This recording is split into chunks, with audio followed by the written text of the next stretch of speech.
Good morning. Please take slowly a seat. We will start with the next session.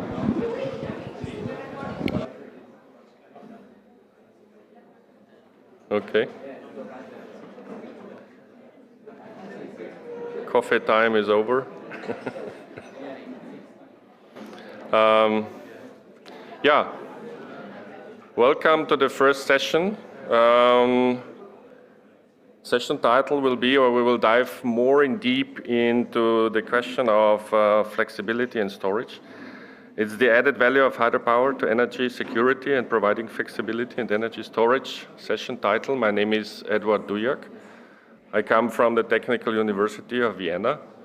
I'm leading the Working Group 1 together with my colleague Liv and Irina. The session will focus, as I said, more to flexibility. Working Group 1 has several members, also some subgroups which we build. And out of, let's say, the past months in working, 2 products, more or less, resulted. The first one is a video which has been created in Working Group 1.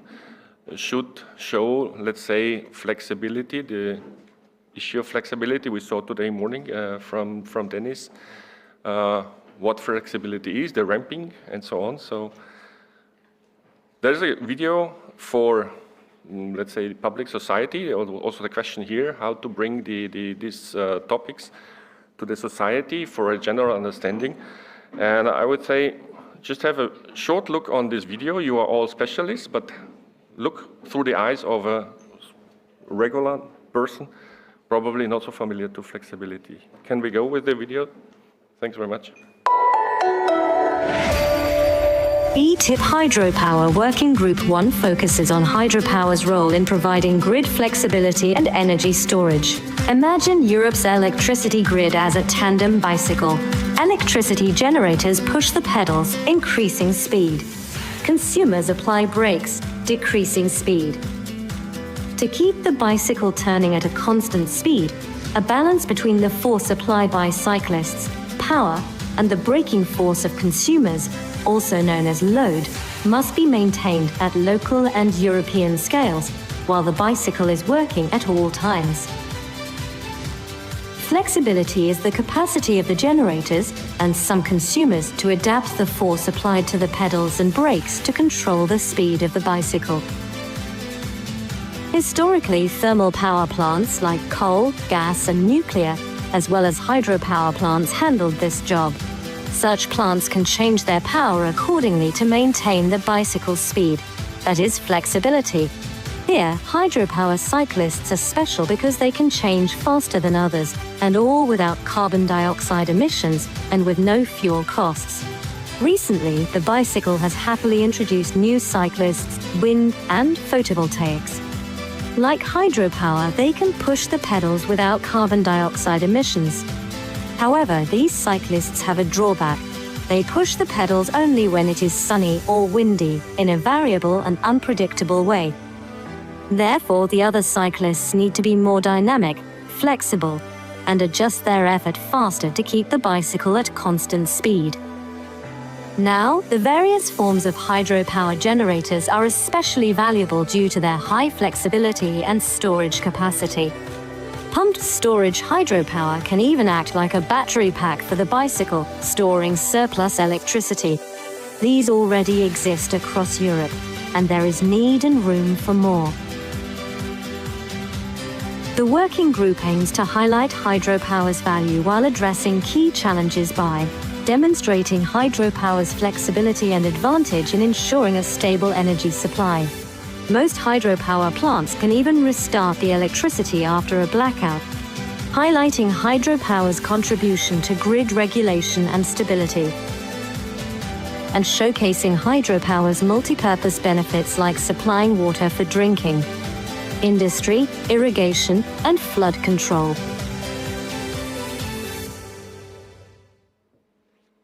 Yes. Thank you. Short visualization of what we talked before.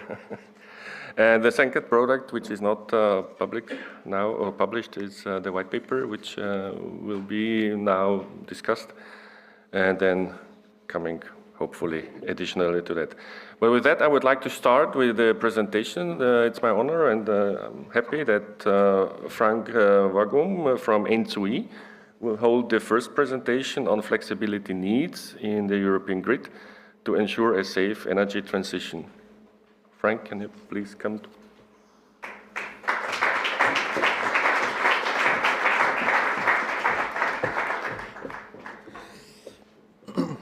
Thank you very much. Good morning, everyone. So I'm Frank Diawagum from N2E, and today I'm going to be presenting today to you the work that we have done throughout the year of 2024 regarding flexibility needs in the European grid to ensure a safe energy transition.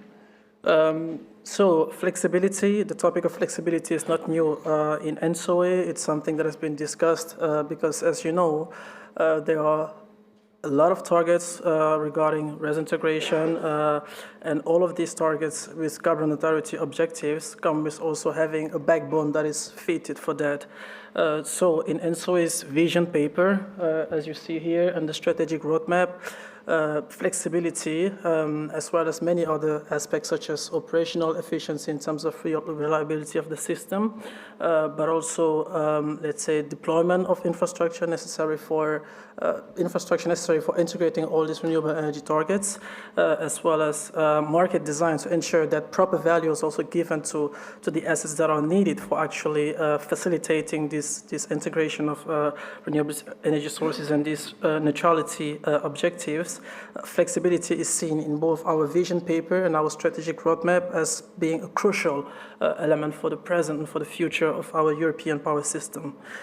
So the work that we have done on the flexibility needs assessment throughout the year of 2024 that I'm going to be presenting today was therefore, let's say, a continuation, let's say a follow-up on this vision, this strategic roadmap, but also in preparation of the EMDR, for which we were expecting also to have a mandate allocated to N2E when it comes to flexibility, the topic of flexibility. And this is what materialized actually. So as you see, N2E and the EU DSO entity were mandated to actually develop a common methodology for national flexibility need assessment in the electricity market design reform, and the pan-European assessment of this flexibility was left to ACER. And this mandate is to be delivered actually on the 17th of April, so approximately in a week time. And so therefore it's actually prompt also to have such conferences also discussing flexibility. And so the report that was published in December 2024 is therefore the one on flexibility needs for the energy transition. And today, yes, I'm going to be showing the key outcomes of that report. So before even diving into those elements that we discussed in that report, it's important to also, let's say, bring it back to actually why could be the interest of N2E in the topic. And just in a few words, because we are also tight in time, let's say in a carbon neutral Europe, it's been, let's say, recognized that electricity is going to play a big role in that carbon neutral system, because we are going to have also higher electrification on the demand side in different sectors: household, industry, transportation, and bigger electrification means also then let's say a need for actually bringing these renewable energy sources, both produced onshore but also offshore, to the demand. And therefore, that's also the need for grid. And we are an association of transmission system operators, so we definitely need to be able to also, let's say, support in that process. And flexibility then on our end is being defined as the ability of the power system to manage let's say, to cope with the variability of the demand and the uncertainty of that demand, but also the generation then from variable renewable energy sources, but also grid availability. So this is one small picture from our vision paper. I think it's actually nice that Dennis in the morning showed something very similar, so it's nothing new, I guess, to you, so I don't have to explain it fully again. But let's say the two key elements that are to be, let's say, noted here is basically that in the fully, let's say, carbon neutral power system, the system becomes, of course, obviously very weather dependent. And therefore, we can also then structure flexibility into the way we saw it, short duration, but also long duration needs. In that chart, I guess the most, okay, it's not working. Yes, sorry for that. But let's say for the visual on the top, important factor is to say that basically, let's say both charts started. Thank you.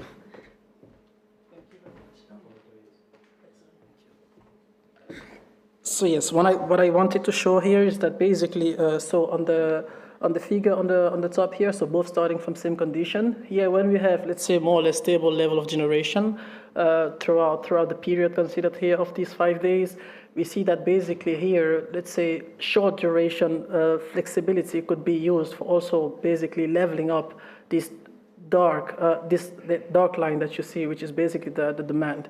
So when we have higher generation, like this yellow surface here, we do have then a charging also of the batteries, or let's say storages, I might say.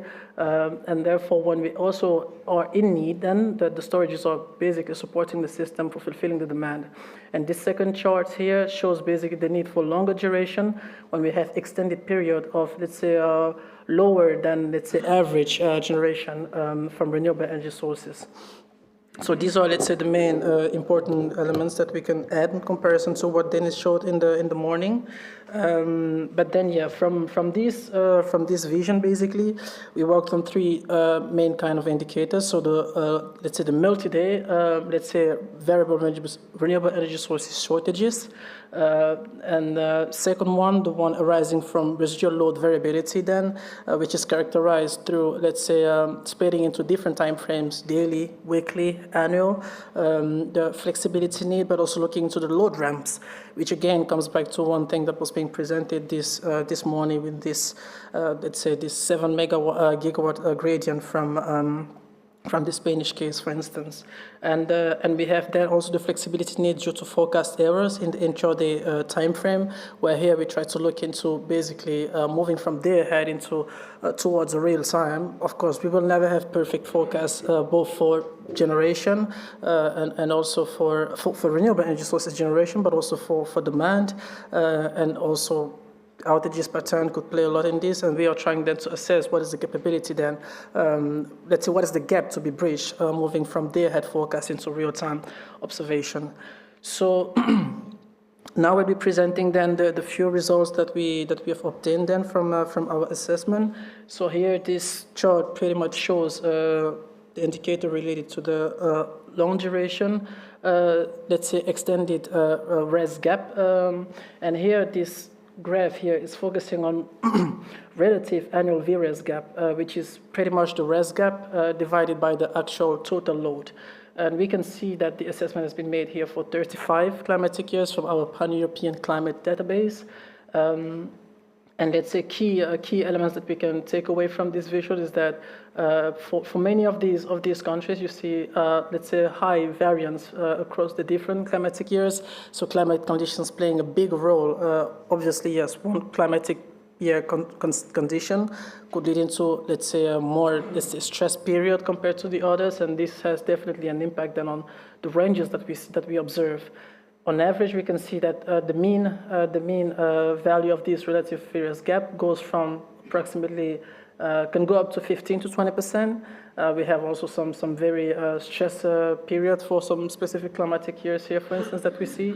And from the table below here, we can see that basically also cross-border contributions, so cooperation among the let's say, within regions or also across region can support a lot in reducing the actual total value by half, but also the relative value by half as well. So these are the key takeaways here when it comes to extended period of short res. Here, lots of visual. I hope I will not lose you. But let's say key elements here. So we are looking into then the needs arising from residual load variability. let's say, up to their head, basically. And here we basically look into energy quantification, capacity quantification, but also these very nice visuals here on the top, which are energy quantifications per time frame. So looking into the daily needs per day, weekly needs per week, and let's say annual needs per year, basically. So yes, here essentially we see that basically we are going to have a doubling from let's say 2025 here to in 10 years time, typically. And we can also see here that cross-border, let's say again, cooperation can support a lot in reducing by approximately 15 to 20% the needs in these time frames.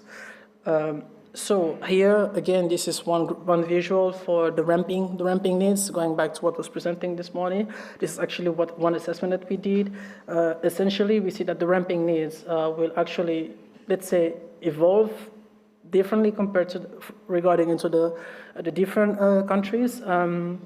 But one important is that, yeah, we see for some countries the evolution would be kind of moderate, but for some others we could have actually doubling or tripling of the actual ramping needs, which is hourly, let's say, variations of the residual loads. Again, presented this morning, so I will try to not go back to that again.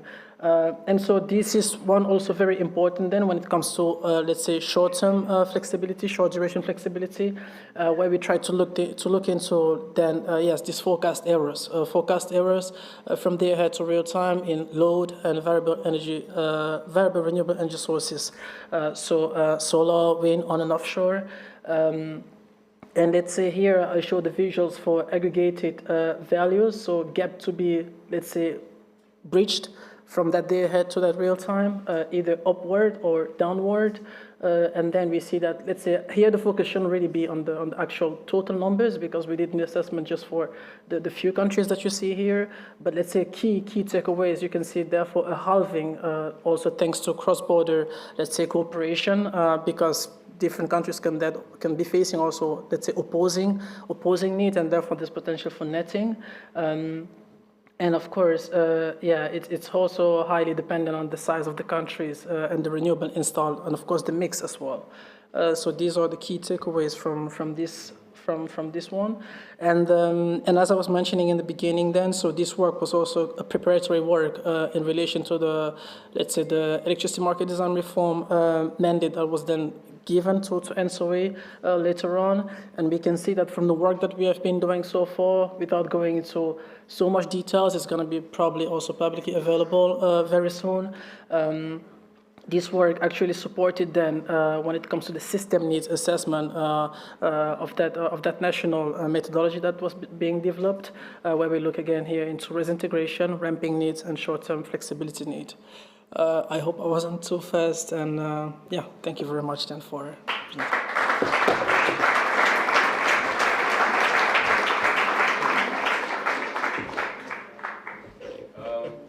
Any short question? Clear? There will be time enough later on at the Q&A, at the panel discussion. Yeah, we saw quite dramatic numbers from the grid side on some countries. It's very interesting. Thanks very much.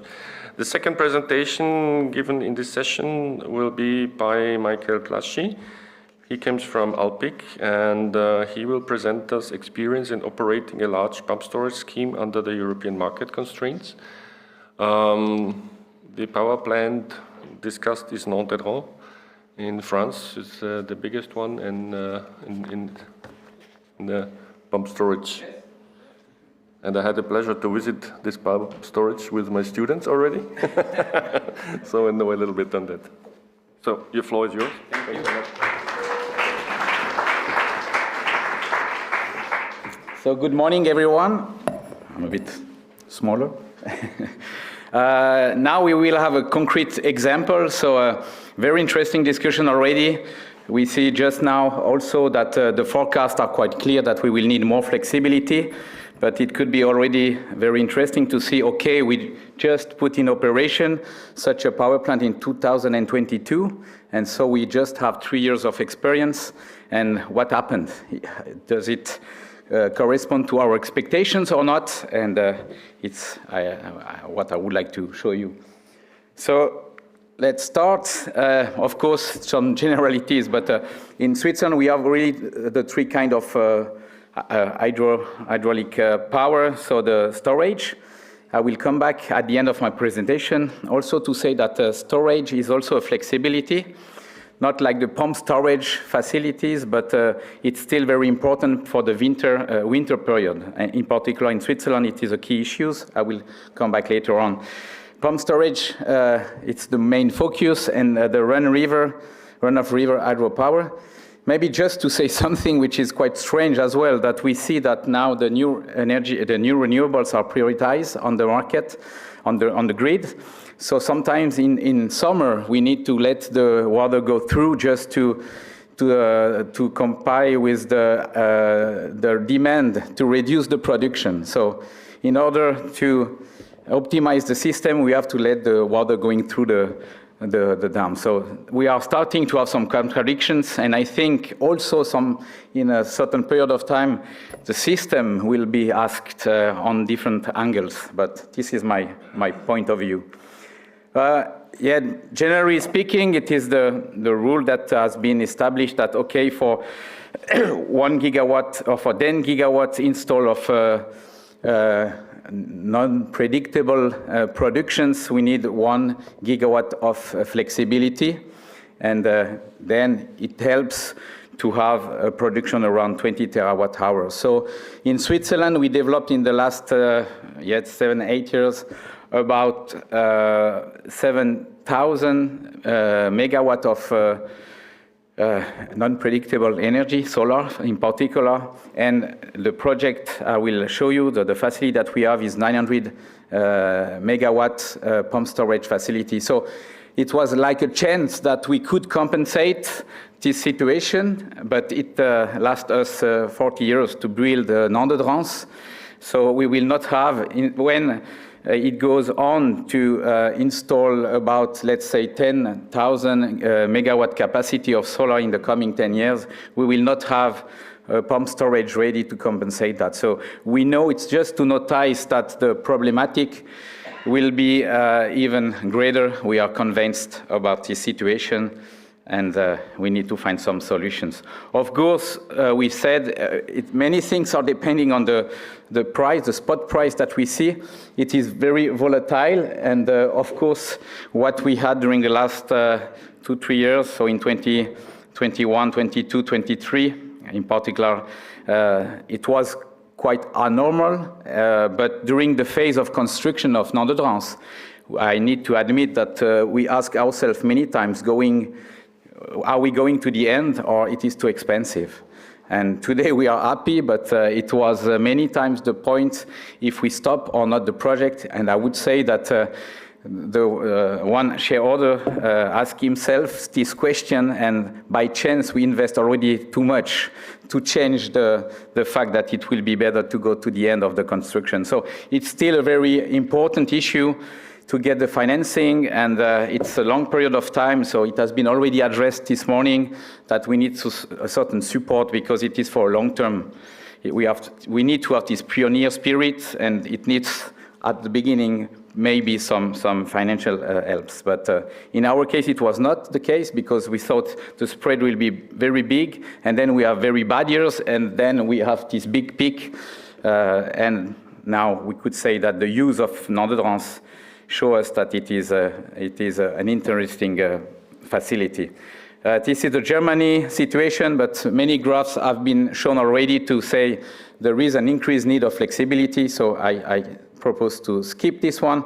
Here we see a picture of the location. You have, let's say, I need this one. Here you have the dam of Émosson, 180 meter high, and here you have the old Émosson dam, 67 meter high, which has been enhanced for non-adherence of 23 meters, and inside the mountain here you have non-adherence plant. So here you have a lake of 27 million cubic meter capacity, and here 225, so a big battery, and you will see the results of that. You see the plant itself. We have here underground, 200-meter long and 60-meter high, the cavern in which we built the facility.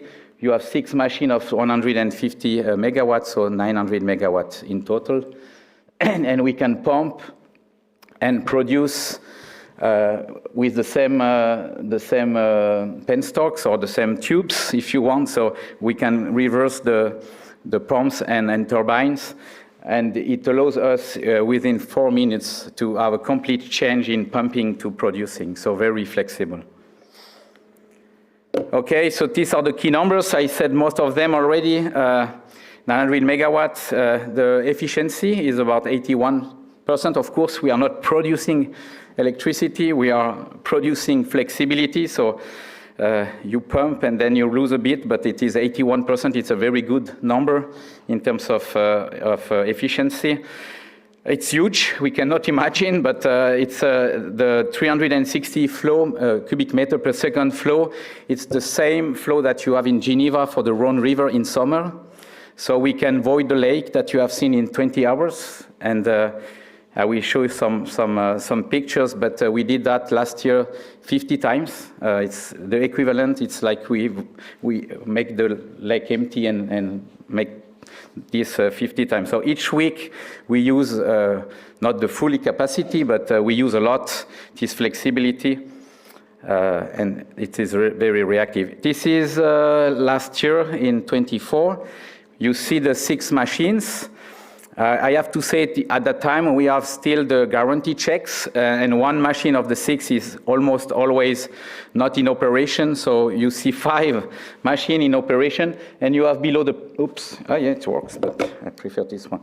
You have the price here. So of course there is a very strong correlation between the prices and the way we are using the facility. But the price corresponds as well to what we have on the grid. If you are solar, of course, the prices are very low. You can have negative prices, and then, of course, you try to pump as much as you can. So it brings flexibility, and it is the way of course, using the plant to make also some profitability. But of course, almost 2 of our machines are always not in operation, but just to produce reserve for the Swiss grid regulator in Switzerland, or to have some compensation. So also we have the 4 modes, the reactive power production, compensation, pumping, or producing. And you see that it is very flexible, and there are sometimes also that we try to use this plant just for a few hours, and then we change the modes. You see 2 other examples in January and March. It's even sharper. It's to say that the trend that we see in the beginning, it is an increase of the use of the machine. The response of the machine is about 95%, so we are very happy with that. As said, due to the guarantee checks, there are still ongoing adaptation or kids disease, let's say, or we need to still manage some issues that we have discovered. But generally speaking, we are very happy with the availability and the response of the machine that we get. Oops. And just because I am almost at the end, just a word about the other flexibility that hydro can provide for us, in particular in Switzerland. It is the winter reserve. So we need some more energy in winter. You see here, the balance is really, we are importing a lot of electricity during winter, and we are exporting a lot during summer. So we need to fix it. Now it is an obligation as well from the states that we need to keep some level of water for winter in order to manage a crisis. And there are now 15 projects which has been prioritized from the Swiss government in terms of increasing the storage capacity. Mainly, it is enhancing the existing dams, but we have also new dams, and this is just an example I want to give you. It is one project that we have. You see here we have a glacier, but the glacier will melt, We know that it's extremely fast. We are measuring that each year. So between 5 to 10 years, we will start having this lake here. And it could be also a risk for Zermatt, the region of Zermatt.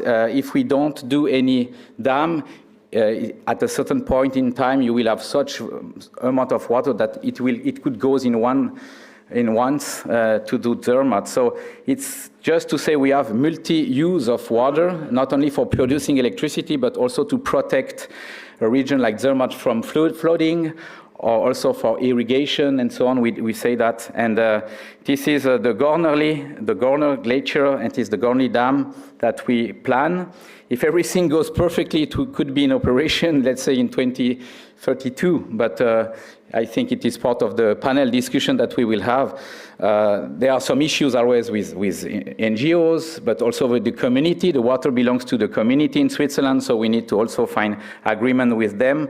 But it is a project that we have on track, and the public acceptance is quite high, so we hope to do that, and you see it will bring 650 gigawatt hour per year in addition as a winter reserve.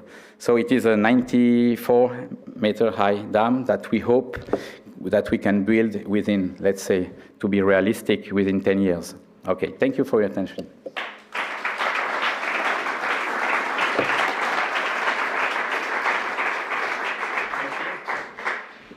Thank you very much.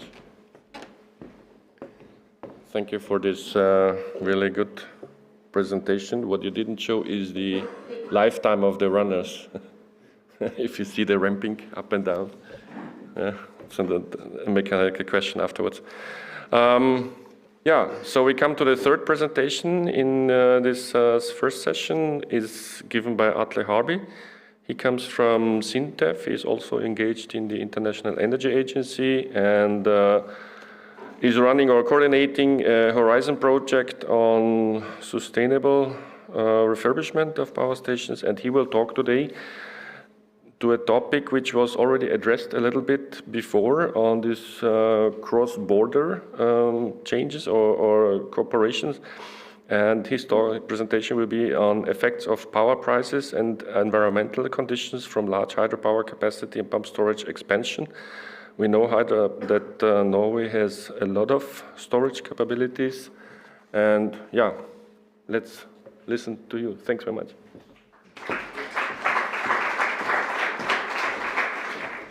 Thank you, Edward. I will try to go quickly through the results of a 4-year research program that we just finalized in Norway. And as you may know, we have a lot of reservoirs in Norway, half of Europe's storage capacity, but we just use them once a year. So 10 years ago, we were thinking about, can we use them more often? And we actually looked at, is it possible to build 20 gigawatt of more capacity, about half of that as pump storage?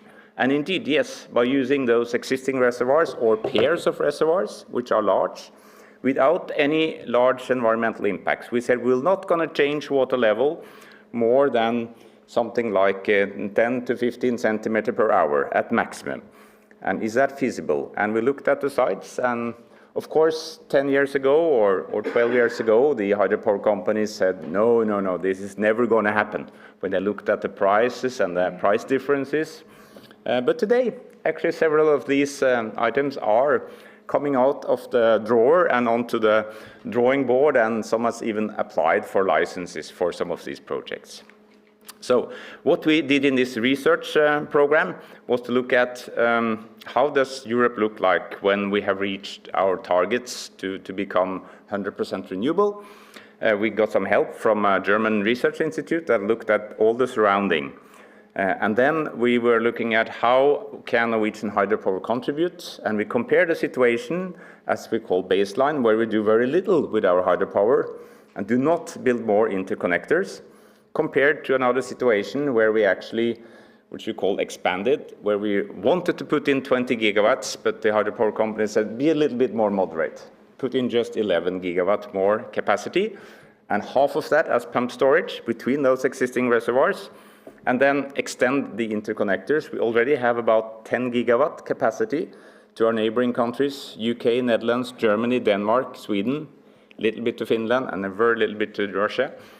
and add on to that and see what will be the difference. So when I'm going to present to you now some results is baseline. It's just a little bit more hydro, a little bit more interconnection, but with the European system as we think it will look like on a net zero 2050 version, right? So both of them had this surrounding and the other one has Norwegian hydro. The first thing we saw, if we compare with the expansion model that the Germans provided, compared to Norway, we actually add more hydropower. This is 11 gigawatt in Norway, and this is a whole Northwest European system. That means that we do not have to invest in something like 70 gigawatts of mainly solar PV, but also hydrogen, batteries, and other storage options.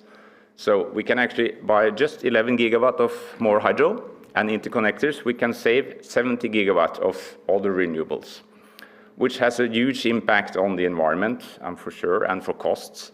And of course, the reason for this, as you may all know, is that hydropower is very efficient in both generating energy and also actually pump storage is very efficient storage, right? How does this look like? Well, I'm not going to explain this figure, just say this is 30 years of we did 30 years of simulations of using weather years with a little bit of climate adaptation. How will this look like? And the baseline means that if we don't do much, the interconnectors we already have will mainly be used to export when there is surplus in Norway. And we do not really have the capacity to bring home surplus wind and solar, as you've seen some of the graphs already, both by several of those graphs earlier today. But in this expanded situation where we have much more interconnectors and much more capacity to also store surplus energy, we will actually have not a 50-50, but a 60-40 of export-import. This is very important. The Norwegian consumers, they think our interconnectors are just for export. They are not really. They are today also used for import, but it's been connected to that, and it's big social resistance to them because we are importing high prices from Europe. And we were unfortunately installing 2 new large interconnectors to UK and Germany at the same time as the energy crisis hit Europe. So they are actually being blamed for the high prices that we see. We even see that actually to the south of Europe, we even see a daily pattern in the summer. You see here an average how we are running the power plants, and you see actually in the middle of the day we are pumping when it's below the zero line because of the large solar expansion. This even happens in winter when there is less PV generation, and that happens further south in Europe, but it's an interconnected system. So have a look at the power prices. This is good news for everyone that are running a hydropower plant in Norway or consumers outside Norway, because we see, maybe not surprisingly, that the average prices will increase. That's the orange lines here, will increase slightly in Norway and Sweden and part of Denmark, where they will be reduced in Germany, Netherlands, UK, and all the surrounding countries.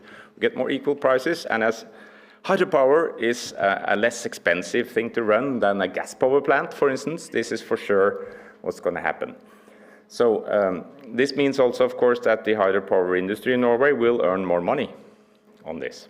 And it just has to be distributed. I'm not sure if the Norwegian consumers are happy to pay the bill for this. But I think as an average for the whole system of Northwest Europe, it will be more efficient, and it will be also more even prices. It's these price spikes that are also hurting a lot when you see a large volatility. The price volatility will actually go up in one of the regions in Norway, but all other places the price volatility will go a little bit down if you look at it on a 3-hour basis, on a daily basis, on a weekly basis, and also on an annual basis. Even in southern Norway, that's where all the interconnectors come into Norway. Most of them come there. So this region will actually still see a lot of price volatility compared to what it is if we don't expand the situation. So I think actually to compensate for those who has to pay the electricity bill down there, we have 5 price areas in Norway today, something has to be done. Already the government is doing something on that, like having a special compensation for high electricity prices due to the energy crisis, but I think that's going to be settled. And of course, it's better for the system to actually reduce the volatility a little bit. It will still be enough volatility to earn money on pump storage, by far, yes, but we will reduce some of that very high spikes and also the very long periods of zero prices. I'm not going to explain this either, but it just shows that there will be much more both generation and pumping in this expanded system. Just look at one of those graphs, like this one. You see the zero line, below the zero line is pumping, and above is generation. And with the expanded case, this power plant is doing a lot more of both variations in pumping and generation. You see also some very steep ramp rates. This is several weeks though, it's actually 2 weeks. So you will also see quite heavy ramping in this system, which is possible environmentally. I'll come back to that because we are using actually outlets in large reservoirs and lakes. So to look at the impacts on reservoirs, we were looking into the physical changes like water level variations, water temperature and ice conditions, and also of course ecological impacts that you may transfer species when you are pumping from a lower reservoir to a higher, and you also impact the drawdown zone. One of the big issues at the moment in Norway is that pump storage is being proposed in southwest Norway to a lake that is being used now only to be drawn down during winter. The biggest concern is about reindeer, because reindeer is using the ice to cross the reservoir, and if it gets unstable by pumping, it's a big issue, which is really serious things because we have to protect the reindeer. It's one of the key species in the Norwegian fauna and the only remaining mostly, so we'll have to be very careful about that, to have operation rules that does not break up the ice during winter. But it will not be dramatic. Here's an example of two reservoirs, the upper reservoir and lower reservoir, for 30 years of operation. And you can't hardly see the difference in the lines. They are following the same pattern. If you see the upper reservoir, it's a slight difference. So we still draw down the reservoirs during winter because we need energy, and we fill them with the snow melt and the rainfall. But there will be more variations, as you can see on the lower reservoir. The green line, which is the new one, the expanded, you kind of see that there is more variation, but they're very, very small, and they're not actually a lot of meters per day at all. And we don't have to draw down it so much, actually, which is maybe a positive effect on the environment. So to conclude about the environmental impacts, I'm not showing all the results here, but it's clear that there will be more frequent water level variations, but it seems like we can maintain a higher water level during winter. It's also because there's more wind in winter, so we pump it up when those days that there are not need for so much generation, and we'll actually be able to stay at a higher level in the reservoirs in general. There will be more often variations in the nearshore areas, which are important ecological, so we have to look into that. There will also be strange changes in the thermal stratification by water temperature coming from different water temperatures being pumped and mixed, so it will be some more mixing and maybe a bigger zone around the intake outlet that will be having unsafe ice. And of course also the declining water level, if it goes rapidly with a large expansion, will reduce the ice strength. We'll just have to look at the critical period when ice is forming, not only due to this reindeer problem, it's also a key issue to keep a stable ice cover also for people and other animals that use it, and for the safety of the reservoir. But of course, as I always say when I present as a researcher, we need more studies, we need more research, and especially into the effect of pump storage. I think we do not know enough about all the impact and how it's actually going to be operated. So just to conclude, there will be more equal prices if we do this expansion, and there will be lower operating costs in total. It will be a more efficient system, and we will save a lot of investments actually. We will use the interconnectors even more frequently, both for import and export, seen from the Norwegian side, and it will be a very large positive effect. I think NSOE will be happy, Frank, You also mentioned the cross-border trade. If we increase that from Norway, we will benefit from that, the whole Europe actually. And the hydropower companies will improve their income. Luckily, they are mostly owned by the public in Norway, so we just have to share that money with someone. That's kind of the key issue we have to talk about. And there will be small environmental impacts in large reservoirs, but they need a little bit more of study. So thank you for that. Hope that the reindeer doesn't fall through like this, and for sure not people, and expecting to enhance the research also on pump storage the coming years. Thank you.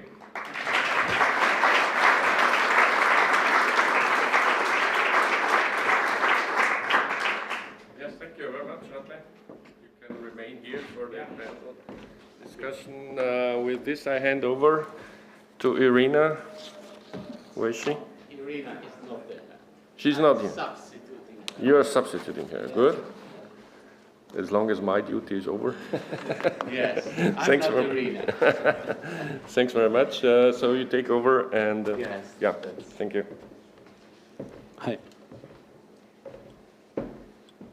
Can you hear me? Okay, thank you. So just a small introduction of myself. I'm Leonardo Nibbi from the University of Florence, and we work on renewables as a group on research center on renewable energies, and have been involved in the last years in the China-Europe water platform, in the flexibility of hydropower, etc., etc., etc. So I just want to call here on the stage Gordon Edge from the International Hydropower Association, then Elena Vagnoni from EPFL, École Polytechnique, etc. And then Wolfram Malsfeld from BDW. Atle Harby is already here. And Frank, can you come, please? And Michael. Okay. Just, are there enough chairs? Okay. So I just want to, you already had the possibility to read the CVs of the presenters, but we have Elena here, Elena Vagnoni, who is, I've written everything here. She is currently the head of the research projects group at EPFL, technology platform for hydraulic machines, and the lecturer of the EPFL mechanical engineering section. She graduated in mechanical engineering at the Polytechnic of Milan, and she has a PhD in mechanics at EPFL. And before her current position, she was a research assistant fellow at Johns Hopkins University and a guest scientist at NTNU, and she is the vice coordinator of the European Energy Research Association Joint Program Hydropower.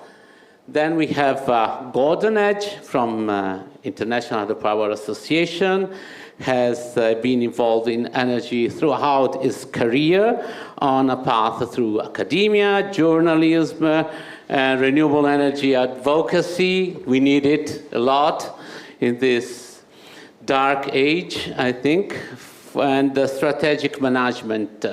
And he spent 13 years at Renewable UK, leading the British wind industry's policy thinking and advocacy through a period of development, okay, of renewables. And then we have Wolfram Malsfeld here, that is, okay, he's an education in physics with a PhD from the University of Kiel, but more important is he managed the family-owned run-of-river hydroelectric power plant in Bad Karlshafen, Germany.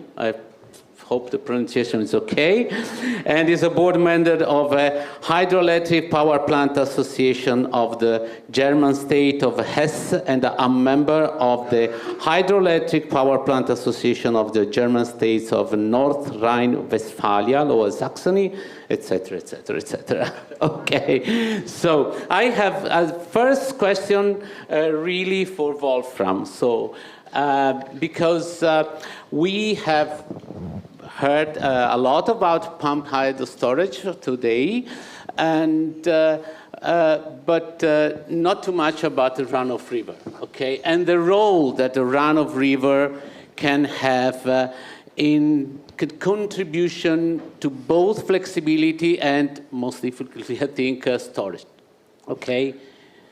Okay, yes, run-of-river power plants can contribute to flexibility and storage. Several studies were done and was investigated. An extensive study was done in the German state of Bavaria. It was assumed to increase the power temporarily by lowering the upper water by about 15 centimeters, and was calculated that power plants can typically provide around 15 minutes of additional energy, and that's usually enough for supplemental energy. The total added energy for the state of Bavaria was calculated to about 800 megawatt hours. That corresponds to about the average capacity of half a typical pumped storage plant. There were other studies done increasing the or using negative energy by increasing the water level and basically using the impoundments of the weirs or installing new ones. Run-of-river power plants can contribute to flexibility and storage, not much, but a little bit. But the point I want to make is that we need every resource of flexibility and storage. Just to explain it to you, the average, or the spot price in the last 7 days of electricity in Germany varied between minus 12 cents and plus 18 cents. And back in January, we had a few days of Dunkelflaute, it means no sun, no wind, and we had peak prices of up to almost 60 cents per kilowatt hours. It underscores what Heike was mentioning before, that flexibility is needed. Just a few months ago, there was a publication in the Wall Street Journal of the US, and they investigated the prices of different nations, independence of the percentage of wind and solar. And actually nations with the highest percentage of wind and solar had the highest energy prices. And the author calculated that an increase of 10% wind and solar results in an increase of 5 cents per kilowatt hour for the consumer of the industry. And I'm basically with discussion before that we need to go full speed ahead with renewables. Sorry, the author then concluded the root cause for that is that the supplementary fossil fuel power plants run in less time, and so they need to earn back their cost, by raising the prices. I mean, they have less time to operate, so they need to, therefore the price increases. The conclusion only can be that we have to get rid of all fossil fuel power plants and replace them with renewables. We pointed out hydropower is in the best position to take on the challenge, and the result will be low energy cost for electricity cost for the European users, and lower energy prices for the European industry, make it more cost competitive. And you talked about challenges. Okay, which are the challenges in operating run-of-river for flexibility Yeah. and the advantages? Yeah. Let me start with the advantage first. It's a very low-hanging fruit, can very easily be utilized. We don't have the challenges like Eduard mentioned before of wear and tear. It's very minor in run-of-river power plants by this variation. Challenges is today's power plants are allowed, most power plants are only allowed to have the water level at a very constant level. So by law, we need changes in our laws to give permission for variation. And probably what also needs to be investigated, let's say if that's the case, then we need to address and do some more research, what are the impacts on ecology by varying the water height. Okay, thank you. Thank you very much for your answer. I have a question for Frank. Maybe uncomfortable, I don't know. I went through the report on flexibility that it was published. And okay, we know it's more or less technologically neutral. It's agnostic, what I would say. But at the end, we have to be also practical, okay? So for sure, in the very short term, batteries can play an important role, and they're already playing an important role even at European level. But what could be for what is coming from Dunkelflaut? Oh, I don't know. In that case, which is hydropower one of the tools that we have to use? Yes, so thank you very much for the question. I think the question is fair given the context, right? So in fact, in our analysis, we try to keep it, let's say, technological neutral, yes. But it won't be something new, at least also looking into the present. Yes, nearer, sorry. I suppose. Yes, so it won't be nothing new, also looking into the presentation that we had today, to say that in fact, hydropower does have a potential when it comes to providing flexibility to the system. So we'll need, among many other technologies, hydropower. And when it comes to the specific case that you just mentioned about Dunkelflaut even, which is kind of also the approach that we took actually when looking into the extended short variable renewable energy sources periods. And for there, yeah, I guess this is also something that we do mention in our vision paper, which is that basically hydropower is one of those technologies that has actually a good level of maturity in comparison to many other technologies when it comes to that. Definitely improvements can therefore be done also in that regard. So let's increase the potential. So now we have multi-days. Why not push more for that also? Push for longer storage times as well, and provision time, and yeah, there's definitely potential for that, definitely, and many others, even short-term flexibility as well, right? So. We have heard a comment today about also the increasing duration of batteries. That is also, it's a good competition, I think. But I think that we have to use all the opportunities that we have. A question from Michael, yes, Michael. Nandedrans. It came into service less than 3 years ago, okay? How is it used, and how would you rate its availability? The microphone. Yes. Thank you, sorry.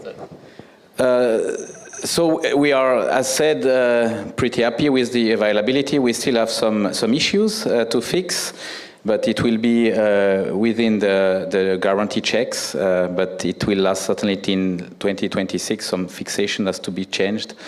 But otherwise, we use much more nandedrans as expected. Mm-hmm. We were expecting 2,000 to 3,000 hours per year, and we are almost twice more. So equivalent, yes, exactly, equivalent. So we used to stop it in November because normally the spread is not so high, but we saw that even in November you could have a big changes. So, of course, we try to be available during summer because of this negative price. We see as well in Switzerland 3 times more negative price last year as the year before. So effectively the system is still changing. We still don't know exactly where it will be stabilized, but I think the availability of the system is very good. Of course, we need to anticipate that we use twice more the machine as expected in terms of maintenance. But we are very happy now with the system, and let's see how it will evaluate. Yes. Okay, thank you. And about Gornerli, Gornerli. Okay. How are the discussion with the stakeholders for such a project, and which are the main challenges? So Gornerli is easier compared to Nandedrans because it's just a dam, but it's still a few hundred million. So of course we need to be well prepared to invest for that. So first things, the state want to have this project made, so they are ready to give till 60% of the investment paid, but we need to make a calculation of the NPV, so the rentability, and they accept if the NPV has to be zero. Okay, we cannot make profit with the subvention of the state, but they say we will help you keeping an NPV zero with maximum 60% of the investment. And of course, then it is like our predecessor did for 60 years. It is like a pioneer spirit. Do we believe in water? Do we invest? And then we think in 20, 30, 40 years, then it will have a very high value. And this is the bet that Alpiq is doing. So we are pushing forward the 3 projects of the 15 in which we have the lead. And Gornerli is I would say the better project in terms of having a multi-use of water. The community of Zermatt, of course, is strongly in favor of the project because it protects the Zermatt ski station for the future. So we have really good things. The main issues, I would say, okay, NGOs, but compensation measure will be defined. It is also in the law. But we have the concession, the end of the concession in 2044. And the water belongs to the community, and it is the responsibility of the community to decide with who they want to work after 2044. So it will be very a pity for us to invest in the project, and in 2044 we are not anymore inside. So we need at least to discuss what we call agreement on the residual values. So at least, okay, maybe we are not anymore there after 2044, but we will be compensated for the investment that we have made. So we are currently discussing this issue. Okay, thank you. And yeah, can I add that compared to batteries, for at least the hydropower has all these other uses that makes probably one of the biggest differences. Okay, so a question for Gordon. Yeah, if we assume that new capacity and capability is needed from hydropower, how do we get the investment needed to provide those? Thank you, Leonardo. It's the $64 billion question, shall we say? Just to echo, well, first I need to say everything that Heike said in the first panel applies here. You have a long-term investment. You need a lot of underpinning to make it happen in the long term, which makes me come back to a question you need to answer is why? Why would government want to do this? I can see it from industry point of view. We have 2 games in town, which is greenfield pump storage, hydro, and modernisation. If we're not investing in those, we're not growing, we're in a case of managed decline, and you have to replace what retires. And that's not a good place for us. It's not a good place for the European energy system in many, many ways. So I think we need to be clear. We need to invest and grow, or we die.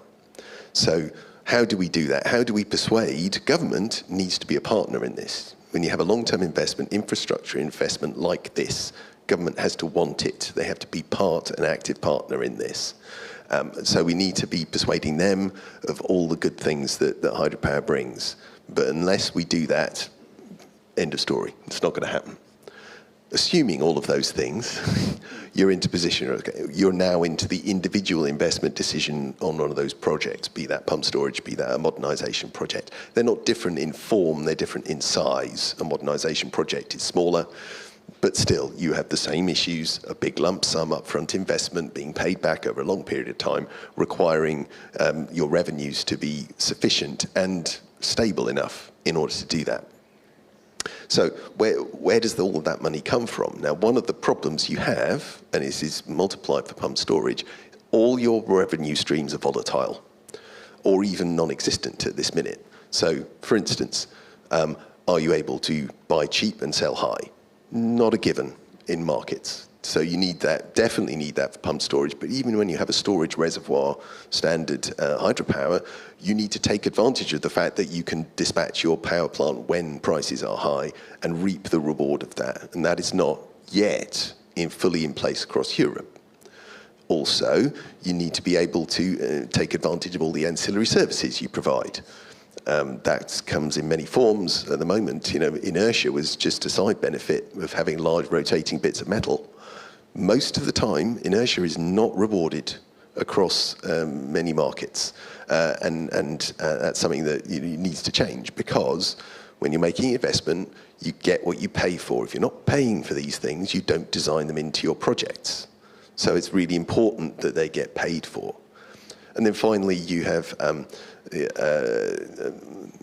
there capacity payments? Are there other forms of income that you get?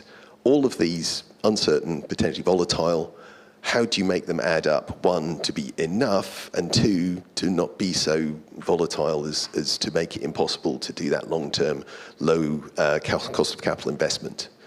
Many approaches to this. Just today, within the last hour, I've had the announcement of the opening of the cap and floor application window in the UK. And that's a really interesting way of saying you get all of these income streams. If they don't add up to enough, we'll give you some. If they add up to too much, you take some back. And that's a good way of keeping the incentive to continue to add up and make more. But you keep the floor, you can pay your debt at the very least, hopefully more than that. So these are the things you need to do. Governments need to buy into the whole operation.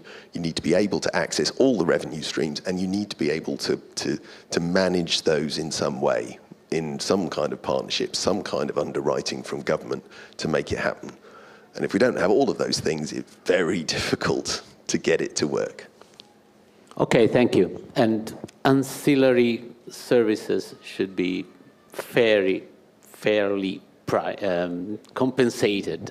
What I would put a rider to that is most ancillary markets will have the prices crashed by having batteries arrive. That's what happens in the GB, the UK market. You open up a frequency control market, batteries flood in, price crashes, because they're not that big, and you only have so many markets, so many entrants, and the price goes down. So you need to be really a little bit careful with those. Okay, thank you. And a question for Elena Vagnoni. And this is, I think, her core expertise. What are the most promising technological innovations that could enhance hydropower flexibility in the coming years?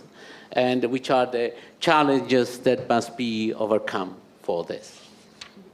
Thank you very much for...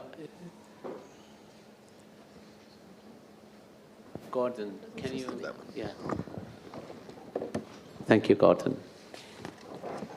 Thank you very much for the question, and hello, everybody. Definitely, first of all, we definitely need innovations. That's the key point. We cannot think that hydropower can be keeping being efficient and long-lasting with a good longevity if we do not act on a technological perspective to innovate the field. Said that, today we have a set of technologies. For instance, I make referencing to Xflex Hydro projects, a recent concluding hydropower project granted by European Commission, but lasted in the last 5 years. So February 2024 was the final event for this project, where we demonstrated that there are a set of technological solutions that can be implemented in a 4 years time frame, for instance, starting from the scratch of implementation up to commissioning and commercial operation on plants, that can definitely improve the flexibility of hydropower, considering also the improvement of the longevity of components, for instance. I make a reference, for instance, to hydro-leisure circuit, hybridization with batteries, variable speed, all technologies that are already in the markets, so they are at a technological readiness level, which is rather high. And we demonstrated that there are several benefits, not only so for efficiency purpose, for instance, thinking to variable speed, through an extension of operating range, but also in improving flexibility, for instance, improving ramping rates of machines, while not destroying, let's say, the mechanical components as well as the electrical ones. Said that, there are, let's say, a set of other challenges. We saw, for instance, in NCE presentation, how much flexibility will be needed in the future. We saw the climate change effects that are expected to be there. We cannot think that with the technological basket of products that we have today, we can solve all issues. So definitely more research from a technological point of view is needed to see which new tool, which innovations can help hydropower in being resilient through those changes. We can, and we have to definitely see how operations, maintenance, and monitoring can be improved to have, for instance, a prompt answer, a prompt reaction to any malfunction, as well as a faster recovering to avoid unavailability. So definitely there are big challenge to be solved. All these considering not only technology efficiency, but also environmental aspects that must be integrated into those technological developments. And maybe AI can support this? Yeah, definitely. AI is so an enabler for several technological developments. We see that in many sectors. Not that much in hydropower so far, at least in comparison to other sectors from both energy and another field. So definitely AI can enable new technological developments. We recently, for instance, published a paper showing how neural networks can optimize startup sequences with just a few clicks through an algorithm. There is, of course, the need of being brave enough to start integrating these not only on scientific papers, but also on the operation of plants. Okay, not only creating acronyms from hydro, as we have seen this morning. Okay, the question for now is for Atle. And what, if any, sustainability issues, and we have seen some, are associated with increased flexibility to be achieved through the use of hydropower, whether conventional or PHS? Well, thank you for the question. And I think we have to realize that hydropower, well-deserved or not, has a bad reputation in many people's mind of harming the nature. Someone said to me, that's perfect, that's fantastic, because then you have a very good starting point for improving. And I think that's what we're going to show, actually, that we can modernize hydropower, we can build more flexible hydropower, and at the same time actually improve the environmental conditions. We may have to be very careful of doing that by some restrictions in our operation. We may not perhaps do a large expansion in capacity in hydropower plants that has their outlet directly into a river, at least not a small river, where you have a lot of fluctuations. So trying to avoid that, or trying to build systems that we are not doing too much harmful hydropeaking. We may do other things, and we may show that we are able actually to modernize hydropower and at the same time actually modernize the environmental and social impacts.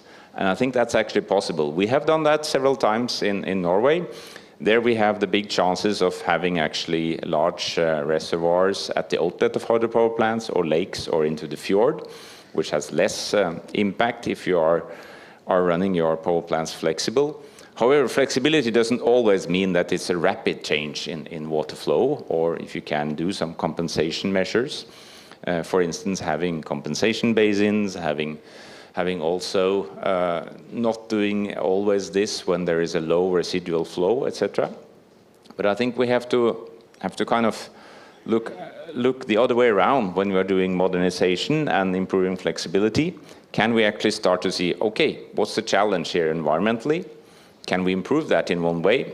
That may impact the hydropower, but we must think a little also a bit basin-wide, as we also heard from presentations earlier today.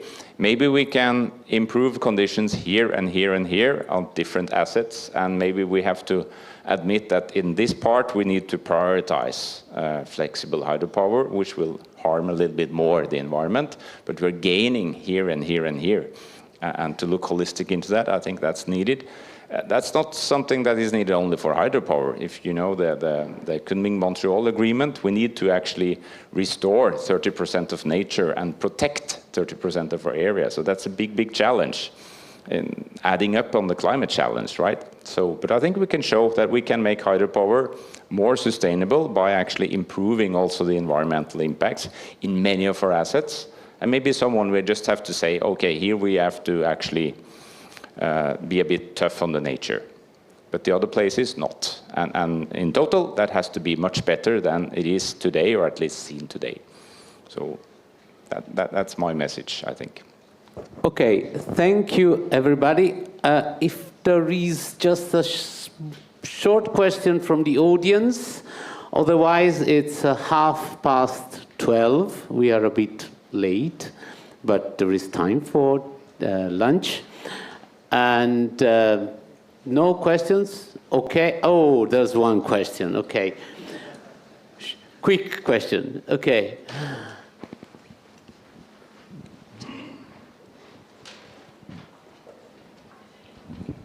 Dennis Albrecht from EDF Hydro and ETIP Hydropower Governing Board. I think Michael said there is a kind of dead angle, which is for runoff river. When you started your speech, you were speaking about the spilling period when prices are becoming very low due to, in general, an excess of solar power generation. So my question is any of the panelists have a vision on how these periods of spilling in runoff rivers could evolve in the future? So it relates to what Wolfram said about the possibility to adjust and to enlarge the variation of water level regulation on runoff river, or to add some kind of storage facility to runoff river. I mean batteries, hydrogen generation and storage, this kind of stuff. So does anybody have a vision on that? Let my colleagues, but right, it's okay. It's okay. Just the example, effectively, I was speaking about the runoff river that we have along the Aare River in Switzerland, the German part. We have 3 plants, and one of the 3 has been adapted to produce hydrogen. So and also to produce